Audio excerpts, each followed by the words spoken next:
God aften og velkommen til en ekstra... God aften og velkommen til en ekstra nyhedsudsendelse i anledning af Socialdemokraternes forslag om fri hash. Kl. 12 i middags fremlagde Socialdemokraterne sammen med de radikale og Enhedslisten et lovforslag om fri hash i Danmark. Lovforslaget vækker opsigt hos de borgerlige og har allerede delt befolkningen i 2 lejre. Og vi har John Potte med på Christiansborg. John, kan du høre mig?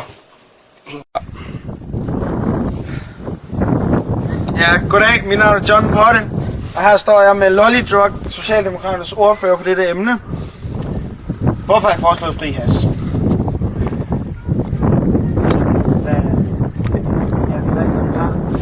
Jamen, det er fordi, at det vil holde alle de unge væk fra de hårde stoffer. Ja, det var godt sagt.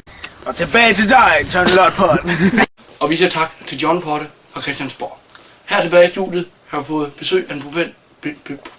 Undskyld, vi tager den igen. Her tilbage i studiet har vi fået besøg af en kendt professor, Lyngkyld Potti fra Københavns Universitet. Juhu! Goddag. Goddag. Du beskæftiger dig jo til dagligt med hash.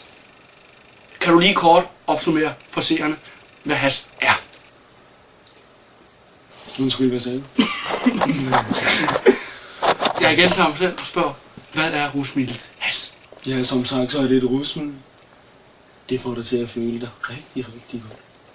Det kom frem der i hippietiden der i 60'erne. Der var det meget inde at være skæv. Ja, det lavede planten cannabis. Ja, hvad vil du mere? Jamen, jeg kunne godt tænke mig at vide, og det tror jeg, det har stor almen interesse, at det er meget udbredt blandt unge mennesker, især i Danmark. Det tror jeg meget på, det. Jeg tror, det er meget, meget udbredt. Kan du sætte nogle procentsatser på? Lyngkyld? 100%. Simpelthen. 100 alle. Sådan er det bare. De sidder bare derhjemme i deres fucking hashklubber og bare bonger. Du har ikke nogen indtryk af, hvor dyrt det er at ryge hash i Danmark? Nej, for som sagt, så gør jeg det ikke selv. Eller bliver så ikke tak for det. Og vi siger tak til Lyngkyld Potti. Ja, og så har vi fået John Potte med fra Strøget. Og John, hvad siger den almene dansker til forslaget? Ja, det er så Strøget. Men det er nu ikke derfor, vi er her. Mit navn er John Potte, og jeg er herude for at finde en jeg kan interviewe. En almen dansker om dette emne. Og her har jeg så fundet... Undskyld, hvad var det, du hed? Mohammed Hansen. Det var et spøjs navn. Nå, hvad synes du om det nye lovforslag til fri hash? Hvad for et lovforslag? Ved du hvad, følger du ikke med i det nye Socialdemokraternes nye lovforslag? Dumme slag til dig. Jeg følger ikke med i det danske demokrati. Gør du ikke det? Nej. Det var da en forfærdelig holdning at komme med. Denne mands attitude er helt og ekstremt ualmen. Ham kan vi slet ikke bruge. Det var så lidt en fuser, det er den anden der. Så nu prøver vi at se, om vi kan finde en rigtig almen dansker her i Danmark. Ja, yes. Goddag. Må jeg stille dig på spørgsmål? Det må du gerne. Jeg vil lige starte med, hvad er dit navn? Rune Petersen.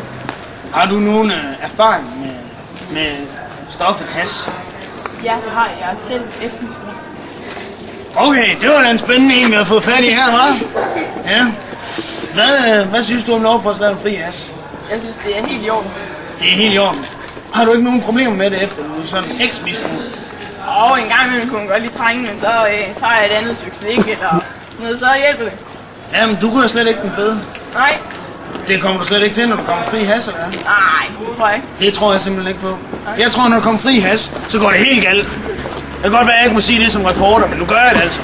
Yes, det var så min research i de danske gader her på Strøget.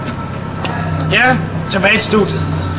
Og vi siger tak til John Potte fra Strøget. Her tilbage i studiet har vi fået besøg af hollænder Peter Franciscus Hydes og hans tolk Ivan Krav. Dem får de gjort klar til serien med det samme. Ivan skal oversætte mit danske, sådan så Peter forstår det, og den anden vej rundt. Lad mig starte med at sige, hej Peter. Krølle. Hej! Hej. Han er meget kærlig. Okay. Ja. Peter. Du har jo boet i Holland, mens der var fri hash. Og jeg kan forstå sådan, du er flygtet fra en fri hash her til Danmark. Kan du sige, hvad var det, der fik dig til at flygte?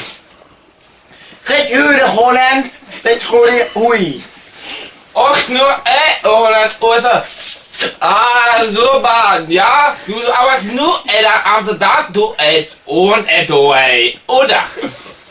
Han kom meget galt i den i Amsterdam, fordi han, som han også antyder, han kom meget langt ud i hassen. Han sad simpelthen uafbrudt på de her coffee shops. Det er så hashklubberne, hashcaféer. Men han kom meget langt ud i det, og hans mor tog fat i ham, og han kom i snak med de sociale myndigheder. Og de besluttede så sammen, at det var bedst, at han flyttede til Danmark. Ja. Og Peter, jeg formoder, at du er imod forslaget om fri hash i Danmark, eller hvad?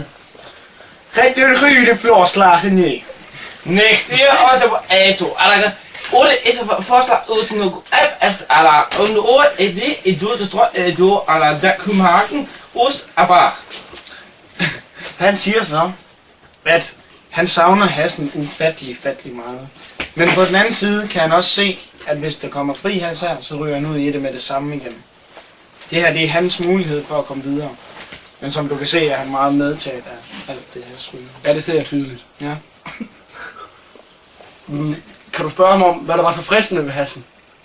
Rigtig ryge det hassehund. as nu også is aber også no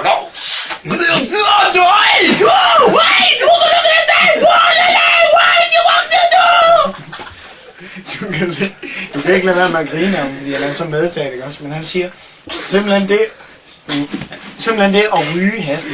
Han får simpelthen sådan en optog på at forklare. Det er simpelthen i den 7. himmel. Tak til jer begge. Tak. oi Mit navn er John Potte, og vi er nu rejst til Holland sammen med Peter Francisco Hys og Fonte Fint. Yes. Hvordan har han det så med at være tilbage?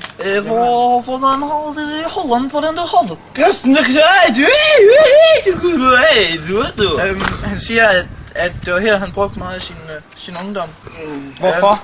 Fordi at, som I kan se her, han vil gerne vise et sted, som de kalder Hash-planetariet, hvis du lige kommer. Jeg skynder mig lige med. Jeg er hurtigt lige. Det er spændende, mand. Og han siger, at her som ung, der røg de hele tiden. Fordi de havde simpelthen ikke råd til hash. Er det hash, det her? Er det simpelthen hash, det her? Og det er hash, det er hold. Hold da kæft, mand! Hvad? Hvor lå det bare? Ja! Kan du ikke spørge, om man bare skal ryge? Jeg tror, det er rigtig det her. Han siger, at du skal først lige dreje den i næse, inden du ryger. Yes, og så skal du bare ryge. Jeg skal blive i Holland! Høj! Det holder. Navn John Potte og tilbage til studiet. Tak til John Potte fra Holland. Det var TV-avisen Ekstra. God aften.